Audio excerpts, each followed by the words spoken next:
بسم اللہ الرحمن الرحیم وَلَقَدْ آتَيْنَا مُوسَى الْكِتَابَ فَاخْتُلِفَ فِيهِ وَلَوْلَا كَلِمَةٌ سَبَقَتْ مِنْ رَبِّكَ لَقُضِيَ بَيْنَهُمْ وَإِنَّهُمْ لَفِي شَكٍّ مِّنْهُ مُرِيبٍ مَنْ عَمِلَ صَالِحًا فَلِنَفْسِهِ وَمَنْ أَسَاءَ فَعَلَيْهَا وَمَا رَبُّكَ بِظَلَّامٍ لِّلْعَبِيدِ صدق اللہ مولانا العظیم وصلوا علی الحبیب اللہم صلی علی سیدنا و مولانا محمد وآلہ وصحبہ اجمعین۔ گزشتہ آیات طیبہ میں کل ہم نے ان لوگوں کے بارے میں پڑھا، مشرکین مکہ، جو قرآن عظیم کا انکار کرتے تھے، اسے اللہ کی کتاب ماننے کے لیے تیار نہیں تھے۔ اللہ تعالیٰ نے ان کا رد فرمایا اور فرمایا کہ ان کے کانوں میں بہرا پن ہے، وہ گونگے بہرے اندھے ہیں جو قرآن عظیم کو نہیں سمجھ سکے، اگرچہ وہ دیکھتے سنتے ہیں، لیکن جو قرآن عظیم کو اللہ کا کلام جان کر اسے نہ دیکھے، اسے نہ سمجھے، گویا اس نے سننا دیکھنا اسے عطا ہی نہیں ہوا۔ اب ایک مثال دے کے اللہ تعالیٰ نے اپنے حبیب مکرم صلی اللہ تعالیٰ علیہ وسلم کو تسلی دی ہے، میرے حبیب یہ صرف آپ کے ساتھ نہیں ہو رہا، بلکہ سابقہ اقوام کے ساتھ، انبیاء کے ساتھ ان کی امتیں اور قومیں ایسا ہی کرتی رہیں۔ ہر نبی کو جھٹلایا گیا، اس پر آنے والے پیغام کو جھٹلایا گیا۔ فرمایا وَلَقَدْ آتَيْنَا مُوسَى الْكِتَابَ، اور ہم نے عطا فرمائی موسیٰ علیہ السلام کو کتاب، تورات شریف، فَاخْتُلِفَ فِيهِ، اس میں بھی اختلاف کیا گیا، حتیٰ کہ موسیٰ علیہ السلام کے ماننے والوں نے یہاں تک کہا کہ جس وقت آپ پر کتاب اتر رہی تھی ہم وہاں کیوں نہیں تھے؟ آپ ہمیں بھی ساتھ لے جاتے، ہمارے سامنے کتاب آپ کو مجلد شکل میں پکڑائی جاتی تو ہم مانتے۔ وہ پتھر کی تختیوں پہ لکھی ہوئی تھی نا تورات شریف، جب آپ کو نصیب، انہوں نے کہا ہم اس کو کیسے اللہ کی کتاب مان لیں؟ ہم تو تب اللہ کی کتاب مانتے کہ ہمارے سامنے اترتی اور ہم دیکھتے کہ کوئی آپ کو پکڑا رہا ہے، مجلد کتاب آپ کو ملتی، پھر ہم اس سے عمل کرتے۔ انکار کرنے والوں کے بے شمار رنگ ہیں، ہر قوم کو فرمایا۔ تو جب موسیٰ علیہ السلام کو ہم نے کتاب عطا کی تو اس میں بھی اختلاف کیا گیا۔ وَلَوْلَا كَلِمَةٌ سَبَقَتْ مِنْ رَبِّكَ، اگر یہ بات آپ کے رب کی حضور طے نہ ہو گئی ہوتی، وقت عذاب اور وقت گرفت مقرر نہ کر دیا گیا ہوتا، ہر قوم کا، ہر ماننے یا نہ ماننے والوں کے لیے اللہ تعالیٰ نے ایک وقت مقرر کر دیا۔ اور رب کریم فرماتا ہے لا تبدیل لکلمات اللہ، اللہ تعالیٰ کی باتیں کبھی بدلا نہیں کرتی۔ تو فرمایا لولا کلمۃ سبقت من ربک، اگر یہ بات آپ کے رب کی طرف سے طے نہ ہو گئی ہوتی پہلے کہ کب کس کا وقت آنا ہے، کب کس کی گرفت ہونی ہے، کب کس نے اللہ کے حضور حاضر ہونا ہے، کب کسے اللہ تعالیٰ نے اس عتاب یا انعام کا شکار عطا کرنا ہے، تو فرمایا لَقُضِیَ بَیْنَہُم، تو ہم ابھی ان کے درمیان اور آپ کے درمیان فیصلہ کر دیتے۔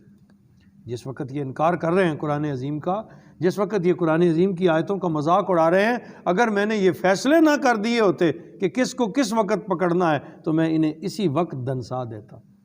لَقُضِیَ بَیْنَہُم، ابھی ان کے بارے میں فیصلہ فرما دیتا۔ وَإِنَّهُمْ لَفِي شَكٍّ مِّنْهُ مُرِيبٍ، بے شک وہ ایک شک میں مبتلا ہیں اس قرآن کے بارے میں جو بے چین کر دینے والا ہے۔ شک ہے انہیں کہ یہ اللہ کی کتاب ہے یا نہیں، اور جو شک کرتا ہے وہی برباد ہوتا ہے۔ اللہ تعالیٰ نے ایسی کتاب اپنے حبیب مکرم صلی اللہ تعالیٰ علیہ وسلم کو عطا فرمائی ہے لا ریب فیہ، جس میں شک کی کوئی گنجائش ہی نہیں ہے۔ یہ اللہ کا کلام، نہ اس کی کوئی مثال لا سکا، نہ قیامت تک کوئی اس کی مثال لا سکے گا، نہ کبھی اسے کوئی چیلنج کر سکا، نہ قیامت تک کوئی اسے چیلنج کر سکے گا۔ نہ ماننے والوں نے بھی مانا کہ جو کچھ ہم نے ثابت کیا ہم نے اسے قرآن میں دیکھ لیا۔ اللہ تعالیٰ نے ہر چیز کا علم قرآن میں رکھ دیا ہے، تو فرمایا وہ ایک شک میں مبتلا ہیں جو انہیں پریشان کر رہا ہے۔ من عامل صالحا، اب اصول بیان فرما دی، من عامل صالحا فلنفسہ، جس نے بھی نیک اعمال کیے تو اس کا فائدہ اسے خود ہے، جس نے مان لیا ماننے کا فائدہ اسے اس کی ذات کو ہے، فلنفسہ، یہ اس کے اپنے لیے فائدہ ہے، ومن عصا، اور جو برائی کرتا ہے فعلیہا، اس کا وبال اسی پر ہے۔ اے میرے حبیب اگر یہ نہیں مانتے ہم آپ کی گرفت نہیں کریں گے، یا جو نیک راہ کی تلقین کر رہا ہے، جو لوگوں کو دعوت حق دے رہا ہے، اگر لوگ اس کی بات نہیں مانتے تو اس نے اپنا فریضہ ادا کر دیا، اس نے اپنا حق ادا، ہر ایک کو اپنا حق ادا کرنا ہے، اپنے حصے کی محنت کرنی ہے۔ ایک آدمی آواز لگا رہا ہے، حق کی طرف بلا رہا ہے اور لوگ اس کی بات نہیں سن رہے، تو اب اس کے ذمے سے ذمہ داری ہٹ گئی، اس نے اپنا حق ادا کر دیا۔ اللہ فرماتا ہے اب گرفت اس کی ہوگی جس نے نہیں مانا، اس لیے فرمایا من عمل صالحا فلنفسہ، جس نے بھی نیک اعمال کیے تو فائدہ اسی کو ہے، ومن عصا، اور جو برائی کرتا ہے فعلیہا، اس کا وبال بھی اسی پر ہے۔ وما ربک بظلام للعبید، اور آپ کا رب ہے میرے حبیب اپنے بندوں پر ظلم نہیں کرتا، زیادتی نہیں کی جائے گی، جو کوئی اپنے کاسے میں لے کے آئے گا اس کا بدلہ پا لے گا، جیسی نقدی کسی کے پاس ہوگی ویسا سودا لے لے گا۔ اللہ کے حضور تو تم نے اپنے اعمال لے کے جانے ہیں، جس طرح کے اعمال لے کر جاؤ گے وہاں تمہاری جھولی میں ویسا ہی اجر ڈال دیا جائے گا، ویسی جزا ڈال دی جائے گی۔ برائی لے کر جاؤ گے بدلے میں جہنم ملے گی، نیکی لے کر جاؤ گے بدلے میں جنت ملے گی، اللہ کا انعام ملے گا، اس کی خوشنودی تمہیں نصیب ہوگی اور اللہ تعالیٰ کا سلام تمہیں نصیب ہوگا۔ من عمل صالحا فلنفسہ، جس نے نیک اعمال کیے اس کا اجر اسی کو ہے، ومن عصا فعلیہا، جو برائی کرتا ہے اس کا وبال اسی پر ہے، وما ربک بظلام للعبید، اور اے میرے حبیب آپ کا رب، اور یہ بھی بڑا حسن ہے، اللہ کریم جب نیکوکار لوگوں کی بات کرتا ہے تب بھی فرماتا ہے اے میرے پیارے آپ کا رب، خاص کر کے، یعنی اللہ رب محمد، اللہ اپنے پیارے حبیب محمد کا رب ہے صلی اللہ تعالیٰ علیہ وسلم، پھر ان کی نسبت سے سب کا ہے، اس وسیلے سے سب کا ہے، تو اللہ کریم بار بار ارشاد فرماتے ہیں محبوب آپ کا رب،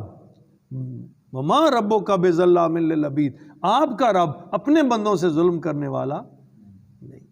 زیادتی کرنے والا نہیں، کسی پہ ایسا بوجھ نہیں ڈالا جائے گا جو اس کا نہ ہو، ہر کوئی اپنا بوجھ اٹھائے گا، ہر کوئی۔ تو یہ تسلی کے لیے، سرکار کو تسلی دینے کے لیے یہ آیات طیبہ نازل ہوئی، حضور کے قلب اطہر پہ بوجھ آتا تھا کہ میری بات ٹھیک ہے، میں انہیں حق سناتا ہوں، جو میں کہہ رہا ہوں اس میں ذرا برابر بھی شک نہیں ہے، باوجود اس کے یہ نہیں مانتے، ان کے دلوں میں یہ بات نہیں اترتی، تو رب کریم نے فرمایا میرے حبیب تو نے تو اپنی ذمہ داری ادا کر دی، آپ کے ذمے تو ابلاغ تھا، آپ نے ابلاغ فرما دیا،